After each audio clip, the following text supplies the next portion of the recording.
Well, folks, welcome back to the channel. Welcome back to a new series called South African Covers Six Nations. I know it's generally not what South Africans tend to watch. Well, at least in the past. Now, I guess we're starting to watch a lot more. And some of the best rugby I've watched is actually in the Six Nations. So I thought, it'd be cool to cover it. It'll be cool to get to know sort of in depth the players, the teams, the coaches. Obviously, we're going to be covering Ireland now. They've got an interim coach in Easterbury. So there's lots and lots of storylines that develop out of the Six Nations, which I, as a South African, am really looking forward to covering. So stick around. I hope that you guys enjoy the series. I think it's going to be unbiased. Well, I know it's going to be unbiased because I don't really have a team. I favour Scotland a little bit just because of Flower of Scotland, and my dream is actually go to Murrayfield and witness that. But sure, welcome to the series. For the first little bit, we're going to be previewing the teams. Today we start with Ireland. So lots and lots to discuss. Of course, there's many talking points, as there would be in a British and Irish Lions here, of course, and a new coach, interim coach, while Andy Farrell steps out. So let me know what you guys think down in the comments. Of course, leave a like, enjoy the video, and let's get into it. First up, there's something we need to discuss. And the obvious elephant in the room is the new interim coach. Let's talk about Simon Easterbury. And when we say new, what we really mean is new. And Simon Easterbury has been Ireland's defence coach and has played a crucial role in developing one of world rugby's most resilient defensive units. Easterbury steps into Andy Farrell's shoes while Andy Farrell is on British and Irish Lions duty in the build-up to their, of course, tour of Australia this year. And look, there's no doubt of Easterbury's tactical brilliance and prowess. And what Ireland have done, and what's been crucial about Easterbury's appointment, is that it's allowed them to have continuity in their coaching setup, in their coaching staff. And Ireland is in good hands. And I wouldn't be surprised, I suppose, if Andy Farrell is involved at a distance, given the fact that he has this relationship with these coaches and is easily able to come in and add value where he needs to, given the fact that, this is his coaching group. So, smart play by Ireland there. And of course, a couple of the uncapped players. Leinster prop Jack Boyle, at just 22 years old, has been called up for the first time. Boyle, known for his scrummaging power, of course. At 22 years old as a prop being called up, you have to be. But what's impressed me the most is the mobility around the park, a key asset in the modern game, and especially the way Ireland and Leinster play. He fits in straight away, and he's covering, of course, Ulster's Tom Toole, who was suspended for the first two games for a dangerous tackle while playing for Ulster against Munster. Jack Boyle's been a standout in that famous Leinster academy system. And of course, there's a handful of players who've been named in the squad as development players. You look at guys like Hugh Cooney, Leinster centre, dynamic ball carrier, knack for breaking lines. Of course, James McNabry, Ulster back rower, hard-working flanker, hits people hard, good defensive skills, and of course, an excellent work rate. And then Ben Murphy, Connacht scrum half, who's actually in to replace Craig Casey as the third choice, I'd imagine. Quick service, which suits Ireland, and decision making under pressure is shown to have that. So it's a nice sort of replacement for Craig Casey. And Ford, who is a Connacht's fly/centre, versatile backline player. And of course, as a fly-off, he's got some pretty impressive game management and kicking ability, which is crucial, especially when the games get tight, which these Six Nations fixtures will. While there are a couple of newbies floating around, as we've just mentioned, some good news for Ireland fans is the return of several key players in key position, making their way back from injury. None other than Dan Sheehan, Leinster hooker. Sheehan was ruled out with an ACL injury since their summer tour against South Africa.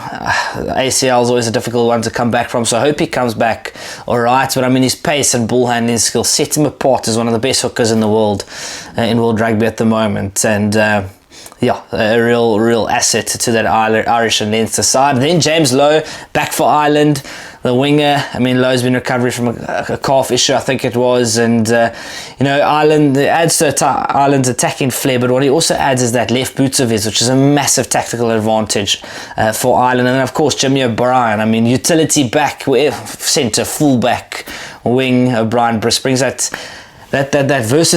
versatility, but also consistency in performances. He's always, whatever position he's playing, he's performing. Jack Conan returns, Leinster back row.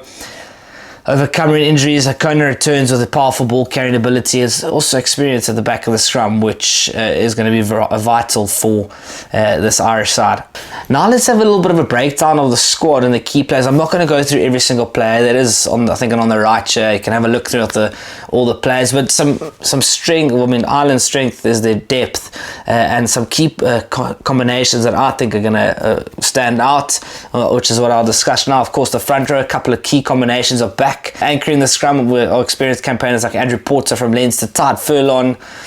Porter's versatility to play both sides is remarkable. And Furlong's technical brilliance make them some of the best props in the world. And throwing Dan Sheehan, it's a full strength front row. Finlay Beelum as well, experience of Cian Healy. Plenty of guys you can throw in that conversation, but I think those three, they'll be their starting front row. Second row, James Ryan from Leinster, Ireland's line-out leader. As you know, Ireland's set piece so crucial to the way they play, so he'll need to go well and has been going well. Dominant force at the breakdown as well as Ryan. Of course, partner in there, I think he'll be with Tide Byrne from Munster, turnover specialist with great ball handling skills. Of course, the way that Ireland play suits them. We also can't forget guys like McCarthy, as well as Ian Henderson, experienced Ian Henderson. In the back row, well, this is a big one. These guys are spoiled for choice. Look at Caelan Doris, who's captaining this Irish side. You have Peter O'Mahony, the experience of Peter O'Mahony, with Jack Conan back, of course. Doris's dynamism. Doris is one of the most incredible players in the world. He fits so well into the way Leinster and Ireland play. And he really fits into those systems well. Of course, O'Mahony, seasoned campaigner, so his experience will add so much value, maybe off the bench, I'd imagine. Probably a nightmare for the opponents and gets it stuck into the opponent's face. And then, of course, Josh van der Flair, a guy that I want to actually make mention of is Cian Prendergast. He's impressed me for Connacht, the Connacht club captain, actually brother to Sam Prendergast. The halfback is where the conversation's at. Jamison Gibson Park, Conor Murray will be the top scrum half options. Gibson Park's tempo ensures that Ireland can keep their ruck speed rapid to create that controlled chaos that they thrive so well in and opposition teams dread. Where Murray's sort of a little bit different. His tactical kicking is good, when the game's a little bit tight and scrappy. Murray's so valuable, which is gold for Eastbury. It offers him flexibility, but also gives him that option to play Murray maybe off the bench, just sort of see the games out. Remember, these Six Nations fixtures are going to be tight. But the question is, I suppose, what combinations do they go for? Do they at 9 and 10? Do they go Prendergast or Crawley, or do they go for the combinations at Leinster? Jamison Gibson Park and Sam Prendergast, or Conor Murray and Jack Crowley.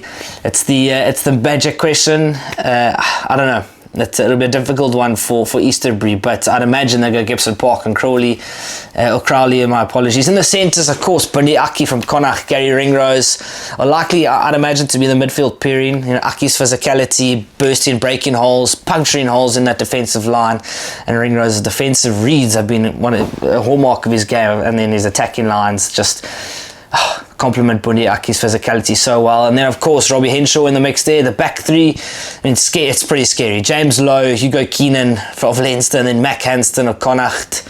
Ireland are spoiled for choice there. It's a lethal combination at the back of speed, skill, aerial dominance. Keenan in particular has been one of the most reliable fullbacks in world rugby for a while. A couple of key missing players, and unfortunately some guys can't, not all guys can make it. It's only a 36-man squad. You look at guys, sort of like Craig Casey's injured, Jacob Stockdale, who, his finishing ability is incredible. I think they're right in the back three, however, but of course he'll be missed massively. Those are the guys missing. There's obviously a few other guys missing that I'm not going to mention now, obviously just to keep the video as short as possible for you guys. The challenge ahead, Ireland kicks off their campaign on February the 1st against England at the Aviva Stadium. It's going to be huge. This is a rematch of last year's heartbreaking 23-22 loss at Twickenham, which denied Ireland the Grand Slam. Easterbury, he's emphasised that they need to start strong, of course, in any tournament, but in this one in particular. And every match matters in this tightly contested tournament. So it's going to be an interesting one, of course. They're going for their third Six Nations in a row.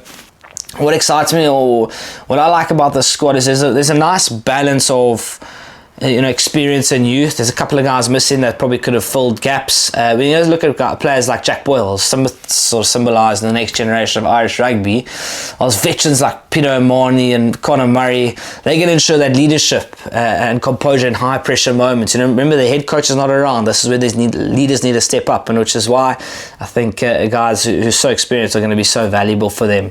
And one of Ireland's biggest strengths is their depth, and this depth is going to be crucial as they chase their third consecutive Six Nations title. So let me know what you guys think of Ireland's squad.